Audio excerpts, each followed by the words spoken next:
What are a few of the most crazy and almost unbelievable crimes people will commit? Let's find out. Starting with number 5. Getting rid of evidence. Zipporah Abraham attempted to use fake bills to steal $800 worth of stuff at her local Walmart. When police detained her, she tried to get out of trouble by eating the counterfeit cash. A Walmart loss prevention officer received an alert that Abraham had attempted to use fake cash at the checkout to pay for items. Surveillance cameras also showed her putting multiple items inside a storage bin, so it seems like her little plan wasn't going to work. Abraham was later seen pacing back and forth after the attempted use of counterfeit money, trying to find an opportunity to sneak the items out of the store. She was down, but not out, right? And despite Abraham's plucky can-do attitude, the loss prevention guys stopped her as she boldly walked past all points of sale without paying. That's when security discovered $864 worth of unpaid items in Abraham's storage bin. Security also noticed she had stored jewelry on her wrist and asked her to remove it before taking her into custody. Then, during the investigation, Abraham attempted to eat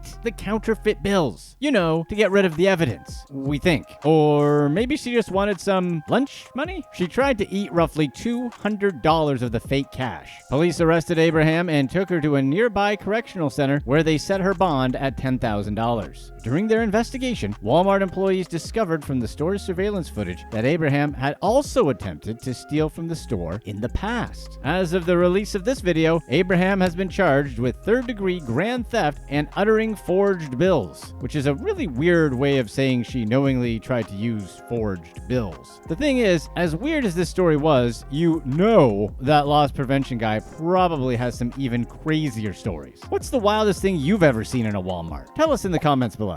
Number 4. Mobster Melting Pot. MS-13 members and Russian mobsters have partnered up with shady surgeons, lawyers, and lenders to pull off personal injury lawsuits. This may sound like some sort of Nicolas Cage thriller, but no, it's real life. The operation involves pressuring migrants and desperate money-strapped New Yorkers into getting unnecessary procedures, such as spinal fusion surgeries, to boost the worth of their fake accident claims. MS-13 members regularly recruited migrants and homeless people who were in bad situations and were willing to risk their health for money. Participating doctors received cash after performing neck and back fusions, while fraudsters stole billions of dollars through fraudulent insurance filings. Their scam worked by targeting healthy people who seemed to have some sort of minor trip while walking down the street or at the construction site where they worked. The person then claimed to have suffered a debilitating injury that required numerous surgeries to fix. In response, a scamming surgeon would use screws and plates to fuse healthy vertebrae, which led to a lawsuit against a landlord, business, or sometimes both. Settlements started at a minimum of $1 million and were sometimes much higher, but the injured people would barely receive a fraction of that payment. They were getting around $1,000 most times. And having had to take out sky-high interest loans for medical and legal expenses, some of the injured people were just left with massive debt. The Russian side allegedly ran lending firms that founded trip-and-fall lawsuits and surgeries. They often offered extremely inflated rates to their settlement figures. Then, members of MS-13 supposedly would provide the necessary pipeline of migrants, some of whom went to New York with the intent of faking injuries. The gang also targeted unsuspecting border crossers and offered to drive them to the city, buy their meals, and give them spending money before forcing them into the scam. An MS-13 informant told the private investigator of plans for a worker to fall off a ladder. Later, the incident played out exactly how the informant said it would. The people running the operation trained migrants on how to act during the staged accidents. When someone was allegedly hurt, the scammers sent the person to a lawyer before a doctor. Rival gangs saw that the scam was so successful that they soon copied it. However, MS-13 didn't have the necessary experience in white-collar crime to pull off the scam alone, which is where the Russians came in. During the investigation, the NYPD discovered a building filled with lawyers, doctors, lenders, and physical therapists who were all involved in the scam. Insurance losses had grown so dramatically in New York since the COVID-19 pandemic that they were driving up the cost of living for the city's residents. While it seemed that law enforcement had done little to prevent these scams, one case they handled gave insight into how these operations worked. Manhattan surgeon Dr. Sadie Ribeiro received a 3-year prison sentence for performing unneeded back operations as part of an insurance scam. He received major payouts for the procedures. Another surgeon involved in the operation was Dr. Bolohan Okubadeo, known as Dr. Bo, performed unnecessary fusions to make money for himself. He performed neck and back fusions on people such as Edvaldo Nunez Oliveira, who didn't need either procedure. Dr. Bo's patients dealt with the long-term consequences of his actions, including extreme pain and discomfort. Despite the efforts of law enforcement, these fraudulent schemes continue to thrive, preying on the most vulnerable members of society. The partnership between Russian gangsters and MS-13 provided a seamless integration of resources and expertise, making it difficult for authorities to dismantle the operations entirely. However, the exposure of key players such as Dr. Ribeiro and Dr. Bo has brought some much-needed attention to these scams. Law enforcement agencies are now more vigilant, and ongoing investigations aim to curb these activities. Still, the complexity and scale of the network present significant challenges. It seems like the lesson here is to never, under any circumstances, associate with the mafia or gangs in any way. Once they get their hooks in you, it's game over.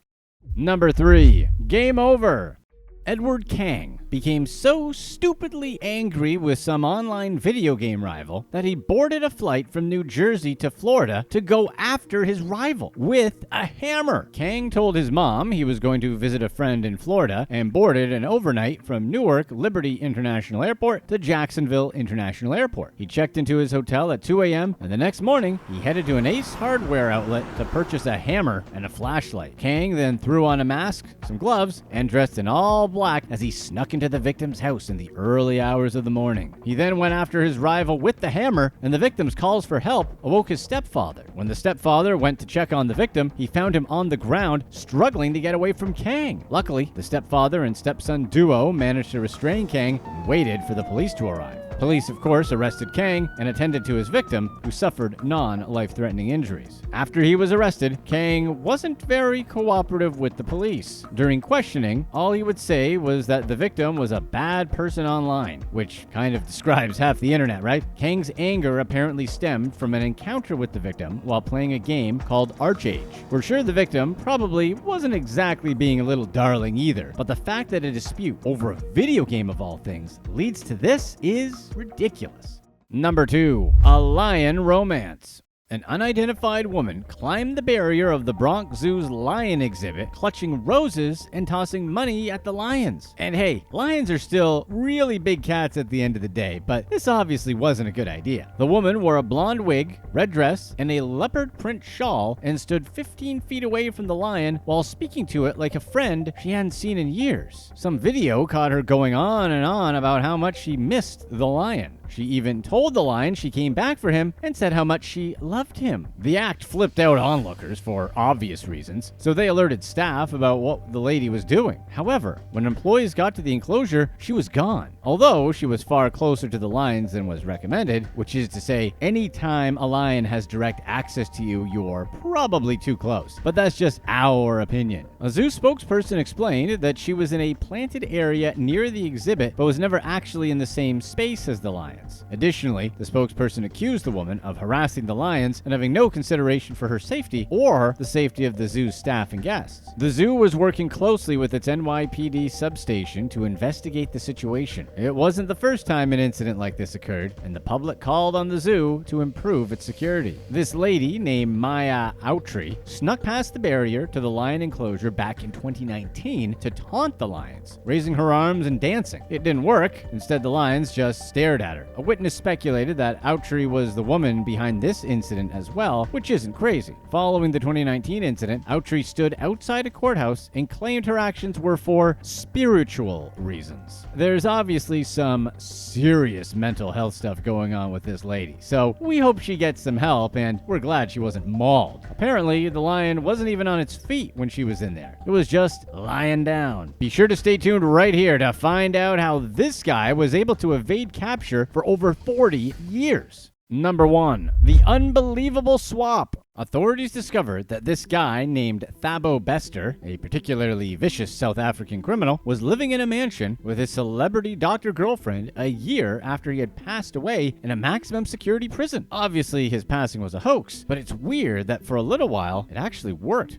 Bester had earned himself a particularly nasty nickname. The name dealt with some non-consensual activities, and that he found his victims on Facebook and lured them into his home. And the public heard Bester had passed away after his cell caught fire. From what we know about him, we're pretty sure nobody mourned this guy. But Dr. Nendifa Magudamana, his girlfriend and an actual medical doctor, which leaves us with just so many questions since she was well aware of who this guy was, helped break him out. The breakout operation involved sneaking a body into Bester's cell, then starting a fire to make it look like Bester was the one who passed. However, not long after, people started reporting sightings of Bester. Apparently, he was pretty well known in South Africa. After a year of reports from people claiming to see Bester walking among the living, authorities eventually ran DNA tests on the body, which revealed the hoax. Once law enforcement had confirmation that Bester was alive, they filed criminal charges against Magudamana and Bester, alongside Magudamana's father, Zolili Cornelius Sekalini, and former prison guard, Seno Ishmael Matsora. Bester was thrown in prison because of events that are too terrible to describe. The events led to the passing of his ex-girlfriend, Mamfundo Taihulu. As a result, he ended up with a life sentence, plus 75 years in 2012. He moved facilities in May of 2022 and saw this as the perfect opportunity to break out of the correctional center. In response to the prison break, lawmakers held a hearing to discuss the security failures that led to Bester's escape. So they grilled senior officials from the prison and G4S, the British private security company who were contracted to run it. Lawmakers were confident more people were involved in the operation due to its complexity. It was eventually discovered that an unauthorized vehicle brought a TV cabinet large enough to potentially hold a body into the correctional facility around 4 in the morning. Security guards at the gate also didn't search the car or the cabinet. Top prison officials also gave Bester his own cell, conveniently located next to a fire exit 3 days before his escape. Even more suspiciously, G4S claimed the prison security camera system went down around the time Bester snuck out. Hey, we're not Batman over here, but we think it's sounding like it was an inside job.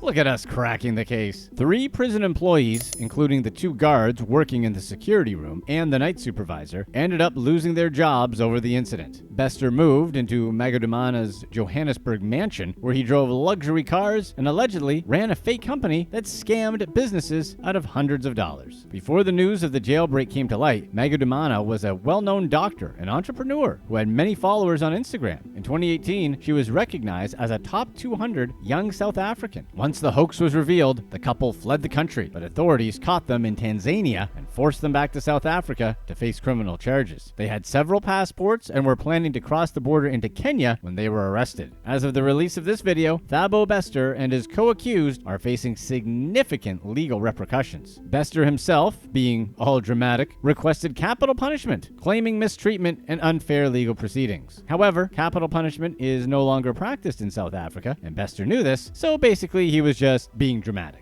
Bester, along with Dr. Nendifa Magudamana and now 11 others, face multiple charges, including fraud, corruption, arson, and violation of a corpse. The prosecution has prepared an extensive case with a 50-page indictment and a list of 132 witnesses. If convicted, Bester and his co-accused could face severe sentences, including lengthy prison terms for the various charges against them. We're really stuck on why Dr. Magudamana was so willing to sacrifice everything for this dude. She was already a successful doctor and was even more successful on social media. It's weird that she decided to throw it all away for the worst of the worst when it comes to criminals. And it was so much so that she roped her own father into it. Who are some of the criminals we had no clue about? Let's find out, starting with number 5. 40 years of hiding. America's most wanted fugitive, Donald Santini, was finally caught by the police after roughly 40 years on the run.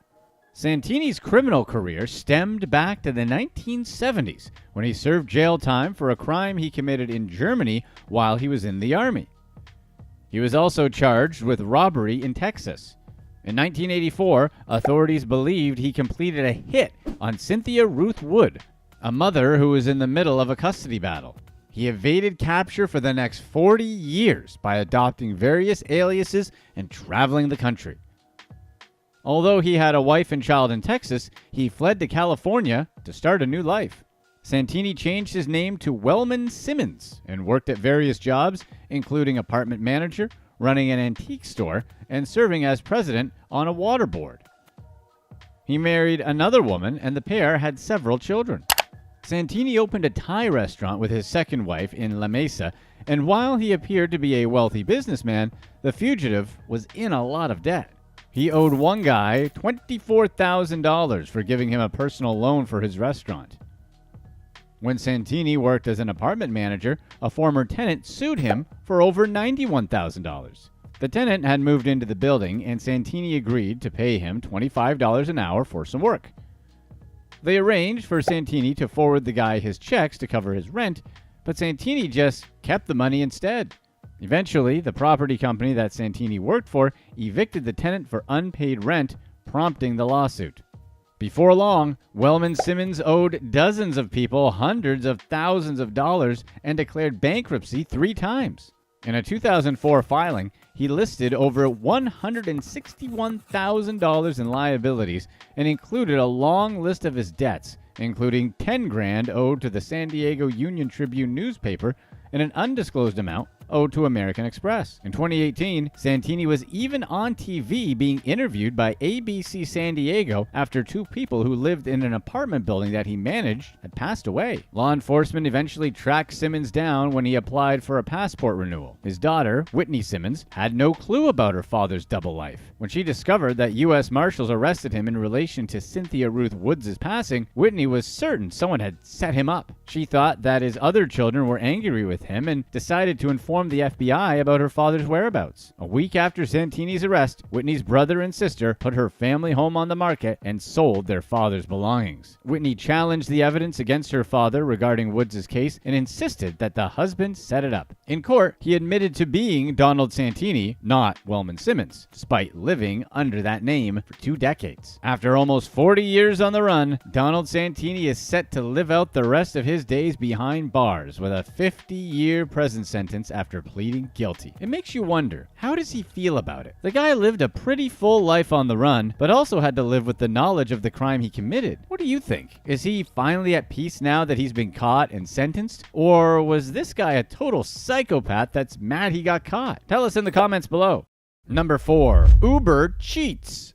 Brittany Narbett used a friend's credit card details to order thousands of dollars of food deliveries. The fraud started when the victim let Narbett use his debit card to make an Uber Eats delivery. Narbett saved his details and for the next year and a half used them to order 211 meals and averaged 12 deliveries a month. Narbett mainly ordered McDonald's, although sometimes treated herself to meals from places like Pizza Hut, Subway, and several other local restaurants. Somehow, the friend didn't notice the Uber Eats charges to his bank account until a mutual friend discovered what had happened and let the victim know. He realized Narbett stole $7,300 to pay for her food deliveries and contacted the police. Narbett pleaded guilty to 14 counts of fraud by false representation and expressed her regret for what she did. She also alluded to the fact that it wasn't just her involvement in the scam, but said she didn't want to put herself or her children through more stress. The judge sentenced Narbett to a 12-month mental health treatment program and ordered her to repay all the money she stole from the victim. Make sure you avoid situations like this by remembering to have alerts switched on for every purchase made using your debit or credit card. And obviously, don't save your payment details on someone else's phone.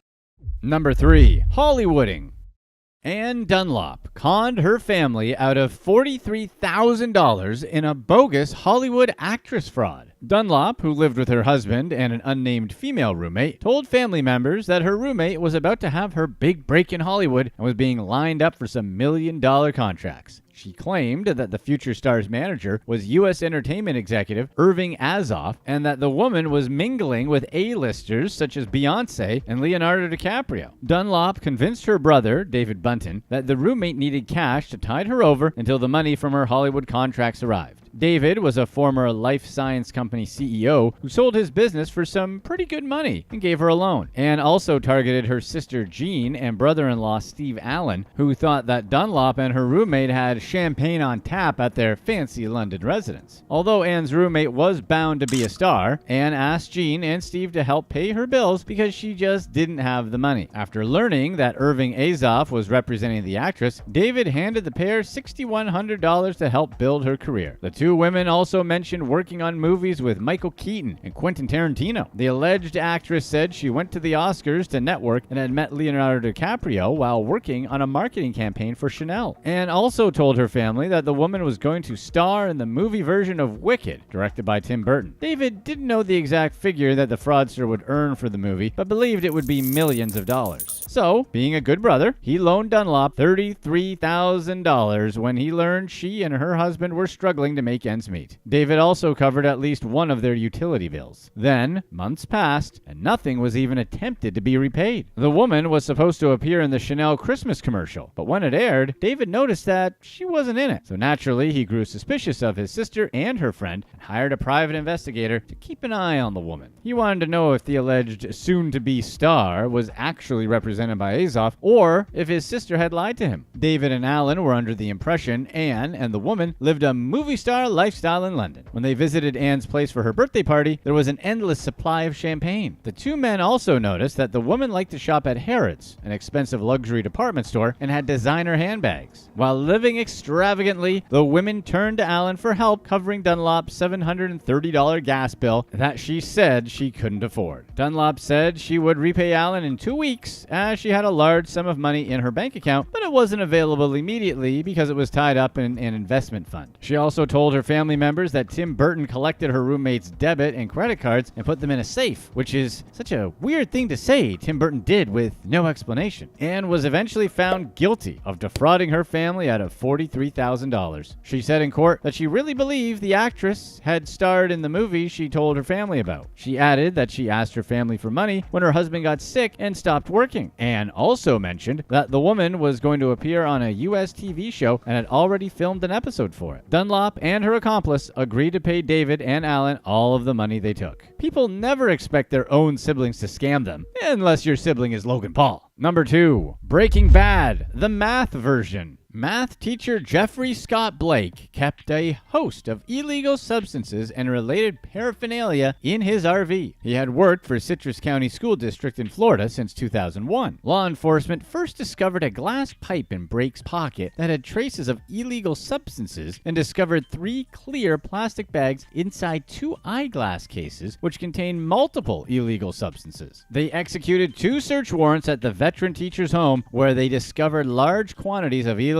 substances and items associated with selling those illegal things. Authorities arrested Blake, holding him on a $21,000 bond. Although all school district employees had to go through FBI Level 2 background checking, Blake's illegal activities were undetected. Blake faced multiple charges related to his selling. The school district conducted a separate investigation to determine the future of Blake's employment, which is just words because how on earth would this guy ever keep his job? Several of his former students came forward to say that they knew something was up with him. They described him as hyper and sometimes skittish. Maybe combining his illegal activities in his personal life with being a math teacher was a bad decision. In addition to his charges, Blake was arrested again for the worst type of illegal pictures you can imagine on his electronic devices. He faced 75 years in prison. However, there wasn't public information as of the release of this video in regards to the outcome of his case. Number 1. Grandma embezzles $200,000. Patricia Bennett stole $200,000 from her employer to pay for vacations and a DIY pop-up bar in the back of her refurbished backyard. The grandmother worked as an account manager at J. Shaw Electrical Engineers for almost 25 years. She started with the firm in 1998 and was responsible for invoicing, balancing accounts, paying wages and suppliers, and looking after employees' retirement funds. Her boss was David Whitehead, the managing director of the organization. organization. Throughout her employment, Whitehead always felt he could trust Bennett. When she retired, a new account manager took her place and noticed a bunch of discrepancies in the company's accounts. The new employee realized that some suppliers were paid twice, but when she contacted those companies, she discovered they only received payment once. Whitehead discovered that the extra payments were dispersed between two accounts under Bennett's name and one in her husband's name. During an investigation, Whitehead and his team learned that Bennett created profiles for companies that J. Shaw Electrical Engineers worked with, but used her own account numbers for payments. The small payments made it easy for the transactions to go unnoticed. Bennett began stealing in 2008 and openly treated herself to vacations on her RV and trips to Spain. As investigators searched for the whereabouts of the missing money, they turned to her social media accounts where she had shared multiple pictures of her vacations in the UK, Spain, and Greece. Bennett also posted images of the elaborate bar she built in her backyard. Bennett's days of enjoying her lavish lifestyle were cut short when she was arrested and charged with fraud. Bennett's lawyer said that she had originally taken money from her employer as her husband was sick and money was tight. Not excusable, but understandable. But when nobody noticed the extra charges to the company's accounts, she couldn't resist the temptation to keep stealing. Whitehead admitted that if he'd known that Bennett was struggling, the company would have found a way to help her. They were a small, family-owned business and felt extremely betrayed, especially since she had access to the accounts of Whitehead's brother, father, and grandfather. Bennett was sentenced to 18 months in jail and formally apologized to her former employer. But Bennett loved to brag on social media about all of her vacations and refurbished backyard. So do you think she was truly sorry, or just sorry she got caught? Click to watch one of these next videos. Let us know in the comment section which movie you think is better, Pulp Fiction or Forrest Gump.